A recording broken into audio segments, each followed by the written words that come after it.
Welcome to Do You Remember, and today we're going to be talking about Blockbuster. So Blockbuster's beginnings can be traced back to another company, Cook Data Services, founded by David Cook in 1978. So, when VideoWorks would allow him to decorate the interior of a store with a blue and yellow design, he departed the franchise and opened the first Blockbuster Video in 1985 under his own company, Blockbuster Video Incorporated. When he realized the potential of video rentals, Cook abandoned the oil industry and began franchising the Blockbuster store. The first Blockbuster store opened on October 19, 1985 in Dallas, Texas, with an inventory of 8,000 VHS and 2,000 beta tapes. And in 1987, Waste Management co-founder Wayne Huizena, who originally had reservations about entering the video rental industry, agreed to acquire several Blockbuster stores. At that time, there were 19 stores, attracting Huizena's associate John Melk's addition due to its efficiency, family-friendly, no pornography image and business model.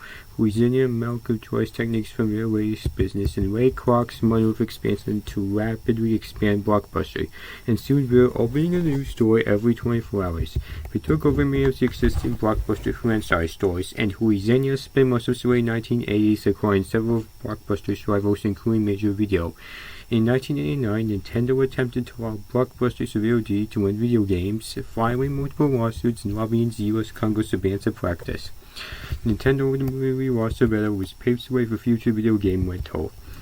Blockbuster sponsors the Blockbuster Bowl in American football, which began in 1990 and was played at Joe Robbie Stadium outside Miami. In 1990, Blockbuster bought Mid-Atlantic for it was more than 250 stores. In 1992, Blockbuster acquired the Salad Warehouse and Music Plus music retail chain to create Blockbuster Music. In October 1993, Blockbuster took a controlling interest in Spelling Entertainment Group, a media company run by television producer Aaron Spelling. Blockbuster purchased Silverclub Retail Entertainment Corporation on November 22, 1993 from Philips Electronics for 52 million shares of Blockbuster stock. This approximately 270 record buy Tracks, Turtles, and Riff and Views music stores, and approximately 160 video retail superstores in the corporation. Blockbuster became a multi-billion-dollar company, but Huizena was worried about how new technology could ruin their business, such as video on demand and the growth of cable television. In 1991, just 3 days after Time Warner announced it would upgrade its cable system, Blockbuster's shares dropped more than 10%. In 1993, he made an attempt to expand its revenues by investing in Viacom. Viacom acquired Blockbuster in 1994 for $8.4 billion to help finance its bid for Paramount and the Pennyworth QVC Network Incorporated. The original Blockbuster company, Blockbuster Video Incorporated, was merged with the parent company, Blockbuster Entertainment Incorporated, which had earlier purchased the Blockbuster Entertainment Company. In 1996, Blockbuster Entertainment Incorporated merged into a new Blockbuster Entertainment Corporation, and the retail stores, then called Blockbuster Video, were named Blockbuster. The logo changed slightly but remains the ITC machine font. In November 1996, Blockbuster confirmed that it was moving its headquarters from Fort Lauderdale, Florida to the Renaissance Tower in downtown Dallas. In June 1997, Taco Bell president John Antosio resigned from the company to become CEO of Blockbuster. Also that year, Warner Brothers offered Antioco to an exclusive retail deal. Seeing as DVDs were emerging as the new home video medium, Walmart seized the opportunity in a few years to surpass Blockbuster as the single largest source of revenue. Other mass retailers soon followed suit, selling DVDs below wholesale price as the loss leader hoped to draw more customers to the stores to sell more profitable items. In 1998, Blockbuster created DJ Productions, which acquired 225 films primarily to provide exclusive content to its Blockbuster stores prior to being sold off to First Work Studios in 2005. In August the same year, Viacom sold the Blockbuster music chain to Warehouse Entertainment, which was subsequently purchased by Transworld Entertainment in 2003. In mid-2000s, the company partnered with N1 in an attempt to create a video-on-demand service. The agreement was supposed to have for 20 years, however.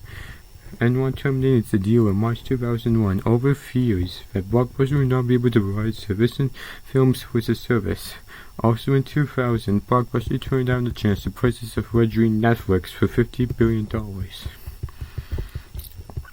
At its peak in 2004, Blockbuster had more than 9,000 stores worldwide. In December 2004, Blockbuster announced its intention to pursue a hostile takeover of Hollywood Video, its major U.S. competitor. To counter the Blockbuster offer, Hollywood Video agreed to a buyout in January 2005 by a smaller competitor, the Dolphin, Alabama-based Movie Gallery. Since then, Movie Gallery has filed for bankruptcy twice, and its entire chain of stores has been liquidated. A billion-dollar campaign called Total Access was introduced in 2007 as a strategy against Netflix.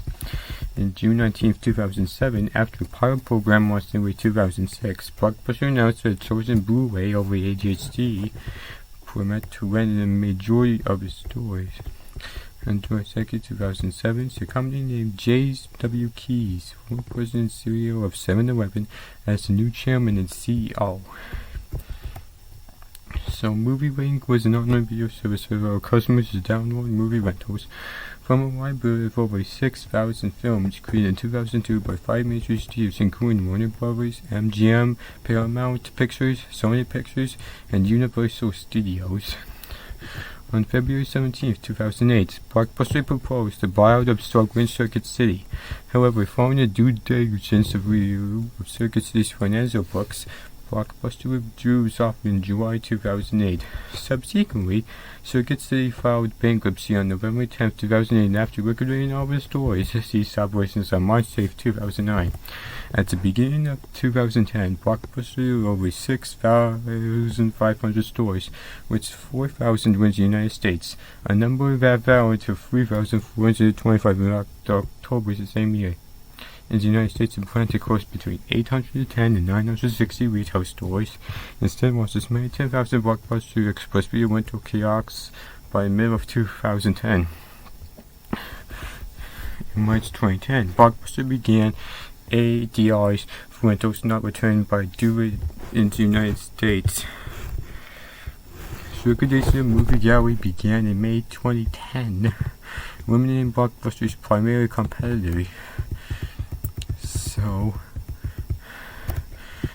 on March 20, 2011, South Korean telecommunications company SK Telecom made a surprise bid to buy Blockbuster. Keys was replaced by Michael Kelly as the new title Blockbuster's president. On August 31, 2011, Circuitous announced the closure of the remaining 253 Canadian stores and signed off the entire Canadian unit. In September 2011, it was announced that Blockbuster and Dish Network would launch a new service called Blockbuster Movie Pass that would compete with Netflix. On October 4, 2012, Dish Network announced the subscriber price to make Blockbuster and Netflix competitor. Between November 6, 2013 and January 12, 2014, Dish Network closed all 300 remaining corporate-owned Blockbuster stores in the United States, and the DVD by mail program was shut down. So, in May 2015, Michael Kelly retired from Dish.